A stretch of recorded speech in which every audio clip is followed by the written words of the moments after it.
Así que dicho esto, y con un sincero agradecimiento a tus palabras sentidas, vamos a empezar a tocar un tema que me parece que es relevante y que el mismo Adrián lo tocó hoy, y que tengo que ser muy elástico y dinámico en la manera que lo presento porque tiene una mirada un poco sanitarista, y después de estar todo el día metidos acá, que en la última charla, cuando están agotados, les vengan a mostrar este tipo de información, no es fácil generar la atención.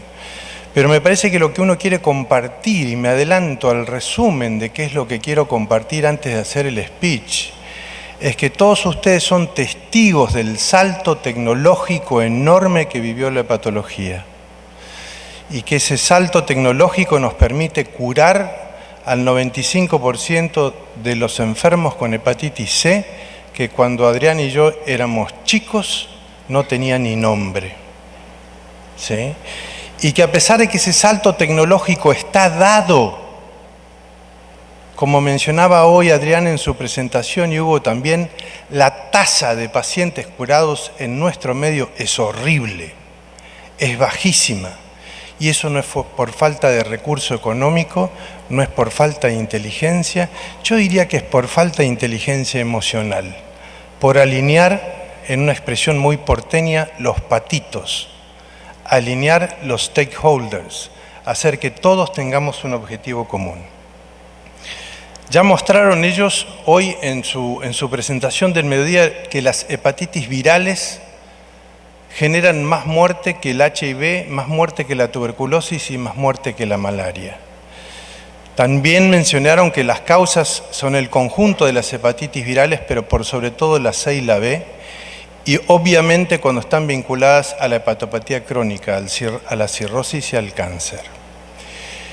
Y que esta mortalidad tiene una distinta distribución geográfica en función de cuál es la prevalencia de la hepatitis viral en la región. Hoy Javier Bram hablaba de la prevalencia en la región de la hepatitis B, que estábamos en una situación de ventaja porque era baja, y con respecto a la hepatitis C estamos en un dato de prevalencia que está en la media mundial, y por lo tanto en nuestro medio, excepto en la Amazonia, los pacientes mueren más por hepatitis C que por hepatitis B. Independientemente de ello, yo quiero que reflexionen sobre estos números que les voy a mostrar. Estos son datos de OPS, y ustedes tengan en claro, como decía Javier, que la OPS releva información en base a lo que les dicen los ministerios. De ahí a que esta información sea absolutamente confiable y fidedigna, siempre hay gaps de información, siempre hay datos de esos relevamientos epidemiológicos que pueden ser cuestionables, pero tienen la enorme ventaja de que son datos que tienen continuidad de 1990 al 2013, como ven el número de muertes por hepatitis B y el número de muertes por hepatitis C, cómo cambian en la última década. La B salta de 7.600 a 13.000 y la C salta de 36.000 a 75.000, con una tasa de mortalidad en la hepatitis B que va del 1 por cada 100.000 habitantes al 1.35 y la C del 5 al 7.7. Y los que hacemos trasplante, en términos de fútbol decimos atajamos penales. Nos vienen los pacientes con cirrosis y con cáncer. Y aunque mostraba hoy Federico Piñero que el NASH está creciendo, la hepatitis C en nuestro medio sigue siendo una de las causas más importantes. Y es por esto que esto es una pandemia que tiene una carga de enfermedad creciente todavía en nuestro medio y que ha llevado que como causa de mortalidad las hepatitis virales en su conjunto ascendieron en el ranking a business. Ya no van más en economy del puesto 10, van en business en el puesto 7. Y esto tiene que ver con el número de muertes que hay por el conjunto de las hepatitis virales. Ahora la pregunta es esta, ¿no? ¿Por qué? Si hay un salto tecnológico notorio, en hepatitis B hay vacunas eficientes y tratamientos eficientes, y en hepatitis C hay cura, la única enfermedad viral que se cura, y en solo 2 o 3 meses de tratamiento, ¿por qué esta carga de mortalidad? ¿No? Entonces uno puede analizar esto desde distintas ópticas. Uno es que vemos el tip del iceberg, que no estamos viendo lo que está hundido. Y es verdad, y ese es uno de los aspectos que vamos a mostrar. Los números de prevalencia en la región, según OPS, de individuos infectados con cero prevalencia o virémicos en las Américas con datos del 2016, fíjense que en el total de las Américas son datos estimados, como dice Hugo siempre irónicamente, que la mejor eficiencia es la baja del reporte de la Organización Mundial de la Salud. Bueno, OPS reporta que estimamos que en las Américas hay 7 millones de individuos infectados. Pero quizás el dato que está escondido atrás de esto es que más del 50% de estos infectados, ¿dónde está? ¿En the United States of America? ¿En Canadá? No. En Latinoamérica, donde tenemos otra segunda vulnerabilidad que se suma, que es la falta de recursos y, en términos generales, espero que nadie se sienta ofendido, el desorden. El desorden de nuestros sistemas de salud, que excepto en Brasil, que es el único país que yo conozco que tiene un sistema único de salud, ¿no? Puede encarar esto de una manera sistemática. Fíjense, según estos datos de OPS, que en la Argentina nomás, en el 2015, hay una estimación de casi 50.000 cirróticos por virus C, y que en la región la estimación es de 1 millón de cirróticos. Por eso es que vamos a seguir viendo trasplantes y cáncer por virus de la hepatitis C. Entonces yo me adelanto y algo ya les dije. La culpa no la tiene el chancho, sino también el que le da de comer. Otra expresión porteña. ¿Y por qué la traigo? Porque es difícil encarar un sistema de erradicación si nosotros estamos apalancados en sistemas de salud que no son tremendamente eficientes. Y yo no soy un experto en sistemas de salud, pero cuando uno está viendo pacientes todos los días puede comprender dónde están las barreras, que van mucho más allá de lo que es el precio de un medicamento, ¿sí? Y entonces tenemos que hay países que tienen sistemas que están financiados, tipo socialistas como el canadiense o como el sistema británico, donde todos los individuos que viven en ese país tienen el mismo soporte, y el brasilero es así, o sistemas como el alemán, que es un sistema donde la seguridad social es la responsable de generar el recurso, o sistemas mixtos, donde tenemos un poco de cada uno de estos, que esta es la realidad de la Argentina y de la inmensa mayoría de los países latinoamericanos hispanoparlantes. Esta fragmentación en la financiación, parte lo financia el Estado, parte lo financia la seguridad social, parte lo financia la seguridad privada, hace que no haya orden, hace que cuando se baja línea de un sistema, el otro no necesariamente lo cumple porque tiene su propia autarquía. El segundo punto de nuestros sistemas de salud, y estos también son datos de OPS y OMS, es que son sistemas de salud hospitalocéntricos, donde lo que se jerarquiza es la alta complejidad. Adrián y yo, Hugo, Raimundo, todos trabajamos en hospitales de alta complejidad. No tenemos la mirada de la atención primaria. Y esta enfermedad es una enfermedad ambulatoria. Y nosotros estamos trabajando sobre el tip del iceberg, y la herramienta que tenemos para encarar esta enfermedad es una herramienta que está entrenada y con muchísimas destrezas para los trasplantados y la alta complejidad, pero que articula muy mal lo ambulatorio y la baja complejidad. Y esto está escrito, no es una impresión personal. ¿Cómo? La fragmentación y segmentación de los sistemas de salud hace sumamente ineficiente el gasto o la inversión, y el recurso que se invierte queda perdido en el camino porque no llega al paciente. Entonces, ¿por qué semejante carga de enfermedad y en especial en hepatitis C? Y también hay otro elemento, que es cuánto el Estado invierte en salud, específicamente en este tema, y ustedes ven en este país que los datos son tremendamente variables y que el Estado no siempre se hace cargo del 100% de los pacientes. Y el otro punto es, ¿el Estado qué hace? ¿Tiene programas? ¿Cómo son los programas? ¿Son virtuales? ¿Son reales? ¿Son efectivos? ¿Qué funding tiene? ¿Qué herramientas tienen los programas para erradicar o controlar esta infección? Fíjense en esta encuesta de OPS que hay solo 16 países de un total de 20 y pico que han respondido a la encuesta, tienen incorporado un programa contra la infección de las hepatitis virales dentro de un programa de HIV. Y que hay 4, que tienen programas que son totalmente independientes por fuera del programa del HIV. ¿Sí? Y hay otros que no tienen programas y hay otros que no tienen reportes.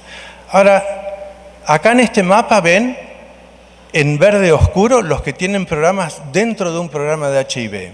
Y nosotros como hepatólogos hemos disputado si debemos tener un programa independiente o no.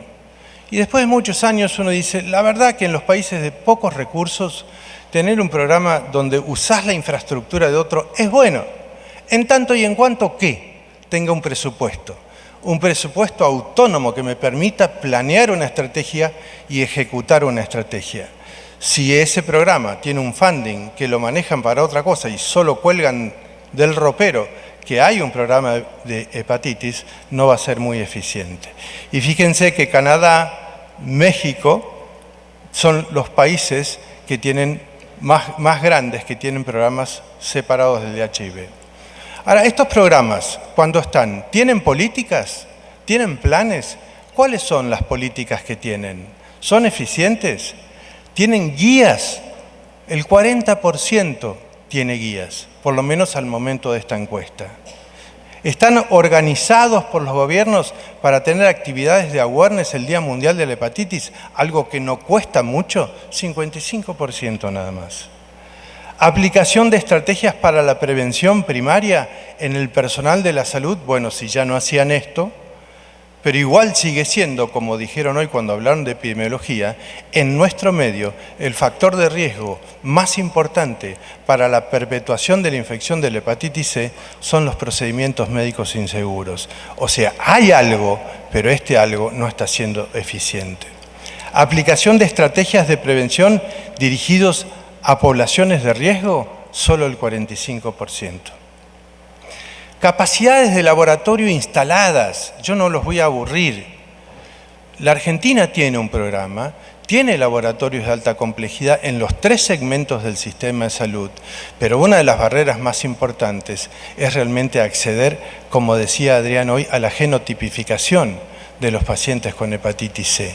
Independientemente si tienen cobertura o no tienen cobertura, muchos de estos financiadores ponen barreras para la determinación de los test, porque saben que atrás de esto viene atado el gasto del tratamiento.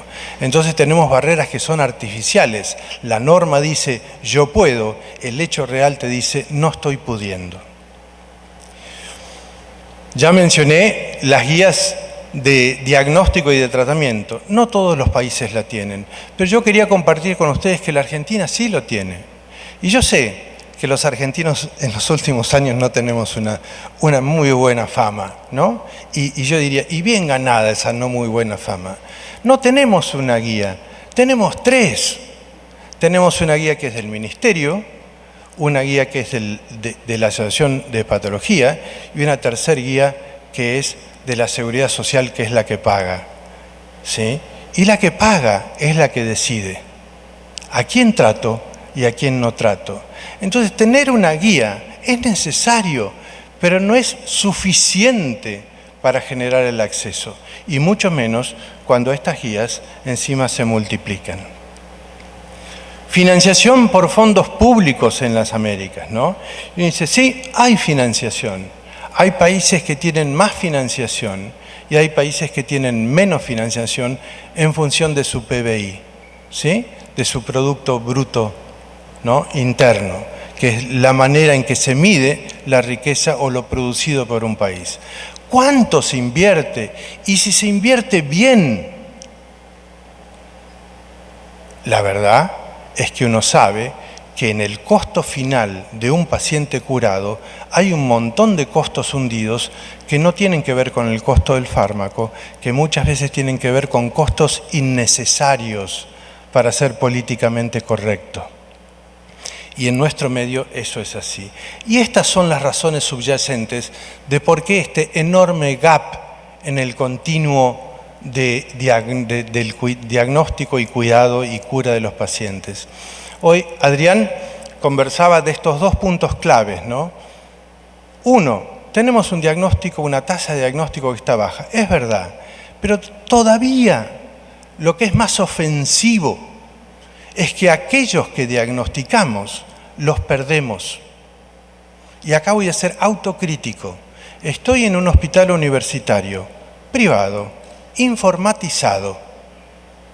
¿Sí? Nos pusimos a trabajar en las historias clínicas con el CD9, el diagnóstico, para ver cuántos pacientes en un hospital nuevo que tiene 15 años, 16 años, cuántos pacientes tienen diagnóstico de hepatitis C por historia clínica. 1.200. ¿Cuántos están en seguimiento? Menos del 10%. ¿Ok? Marcelo, responsable del servicio, se tiene que flagelar, tiene que corregir y decir, teniendo las herramientas, seguimos sin hacer los deberes bien. Por supuesto que esto, llevado a lugares donde hay menos recursos o menos tecnología, todavía es más difícil. ¿Qué es lo que pide la OMS? ¿Qué pasos hay que dar? Bueno, estas son el llamado a la acción de la OMS para los objetivos del 2020 y 2030. Wishful thinking, decía Hugo hoy, en portuñol, ¿no? Sí, wishful thinking, we're not going to get there. Pero está bueno que nos pongan la vara ahí, porque nos marca que estamos muy atrás de lo que debiéramos estar y que tenemos las herramientas para hacerlo, ¿no? Es decir, el objetivo es que en el 2030 tenemos que reducir en un 90% los casos de infecciones o en un 65% la mortalidad. Para llegar a eso, primero tenemos que diagnosticar, ¿sí? Y los esfuerzos de tamizaje tienen que estar dirigidos en el mundo a identificar ni más ni menos que 4 millones de nuevos casos por año. Nosotros estamos sentados esperando que los pacientes vengan a vernos, cuando en realidad lo que tenemos que hacer es armar un task force para ir a buscar esos pacientes donde los pacientes estén. Y el otro tema, que también lo mencionaban hoy Hugo y Adrián, es simplificar el sistema de salud, hacer modelos que sean amigables para que a través de estos modelos amigables el diagnóstico quede vinculado al cuidado, quede vinculado al tratamiento, quede vinculado al seguimiento y a la cura del paciente. Y estas son todas las herramientas hacia donde va la industria, simplificándonos el diagnóstico con el point of care, distintos sistemas informáticos para diagnosticar y vincular ese caso a un registro directamente sin que pase por situaciones intermedias, teniendo guías de práctica clínica simples y el gran salto tecnológico de la industria que nos simplifica la vida con 2 o 3 regímenes que son pangenotípicos.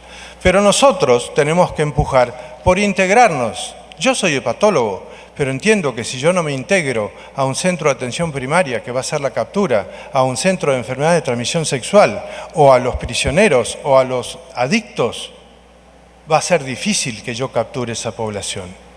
Entonces tenemos que pensar por fuera de la caja, salir de la institución académica, cumplir con uno de los lemas de Sanji Arora, el fundador de ECO que les mostraba hoy Adrián, que decía, I have to multiply the knowledge, y tengo que desmonopolizar el conocimiento. Y tengo que llevar el conocimiento allá donde está el paciente y donde el paciente lo necesita. Y acá está la diapositiva de él. Tanto Adrián como nosotros tenemos ECO, nos va muy bien, hace bien ECO. Los estimulamos a que repliquen ECO.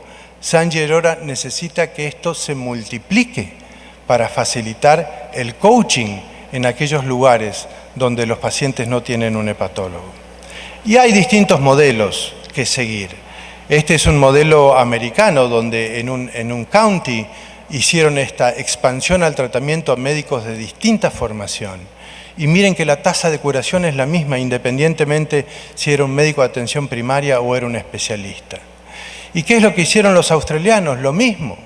Y fíjense cómo incrementó notoriamente la tasa de tratamiento y por lo tanto la tasa de cura. ¿Sí? Entonces hay un montón de cosas que tenemos que hacer, pero primero tenemos que cambiar la cabeza nosotros. Y otro punto, la OMS, para quien he trabajado como asesor en los últimos 4 o 5 años, nos ha llenado de documentos. Y los documentos nos dan un sistema de trabajo, nos ayudan a ser menos intuitivos, Adrián. Me limaron la intuición, me pusieron en un bracket que tengo que ir por un sistema.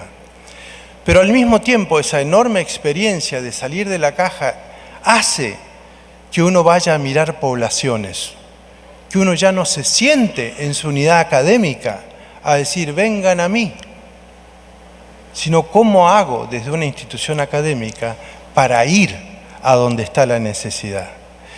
Y lo que nos dice en las últimas recomendaciones la OMS es, muchachos, a las manos, a las obras, a la acción.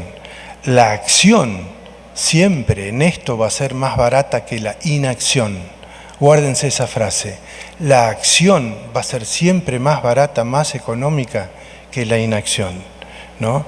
Entonces tenemos que incorporar que tenemos que salir a tratar poblaciones. Y en esto está lo de microeliminación, porque si uno se tiene que sentar a que el Ministerio de Salud defina un plan estratégico, consiga el presupuesto y lo ejecute, puede ser que en España ande bien. En la Argentina nos peleamos sistemáticamente con el Ministerio y es como decimos nosotros remar en el dulce de leche. It's not an easy one, ¿no? Entonces, in the meantime, what? In the meantime, hay poblaciones que sí están a nuestro alcance. ¿Qué es la microeliminación? La reducción de la infección a cero en una población diana definida. Los que hacemos trasplantes, en los que están en lista o en los trasplantados. Los veteranos de guerra, los hemofílicos, los dializados, los que usan drogas, los coinfectados. Hay un montón de poblaciones a los que los médicos, por más que no seamos sanitaristas ni financiadores, tenemos acceso. Pero tenemos que adaptarlos a nuestras realidades locales. Tienen que ser poblaciones con prevalencia elevada. Tiene que ser un trabajo multidisciplinario, donde no es solo el hepatólogo, sino también el médico que está cuidando a esos pacientes al que hay que involucrar. Y tenemos que tener la factibilidad de llegar a esa población y acceso a los tratamientos. Nosotros venimos trabajando ya hace 2 años en distintas poblaciones. En poblaciones renales, donde identificamos más de 280 individuos, distribuidos por todo el país, de un total de más de 9.000 dializados. Todavía en proceso de estadificar la hepatopatía y generar la información de genotipos. Tenemos la suerte que en nuestro país, por ley, los pacientes dializados tienen cobertura al 100%. La otra población en la que estamos trabajando y donde tenemos nuestro corazón puesto es el de los internos, presos. Este es un grupo, como ven ahí, que se llama espartanos. Los espartanos es un grupo de presos muy especial, entrenados por un jugador de rugby, que a través del deporte les pone códigos donde la tasa de reincidencia cuando salen a la libertad es de solo un 6% contra un 60%. Más allá de que les enseña a jugar al rugby, los vincula con situaciones de trabajo y nosotros a este grupo le estamos haciendo el chequeo de las hepatitis virales. Los primeros 100, 0 hepatitis B, 0 hepatitis C, 0 HIV. Está bien, es una población sesgada, la mayoría de ellos son jóvenes de 25 años, pero el 95% consumió y consume aún drogas. El otro grupo poblacional por el que estamos yendo es el de nuestros veteranos de guerra. No hemos tenido muchas guerras, hemos tenido una guerra, muy dolorosa, por cierto, pero que también es una población abandonada y donde uno sabe que los que han estado en esa guerra, en situación de combate, no han recibido los mejores cuidados médicos. Entonces, para concluir, ¿Cuál es la situación actual en Latinoamérica? Según los datos de la OPS, 21 de 25 Estados miembros presentaron información, solo 21, no todos.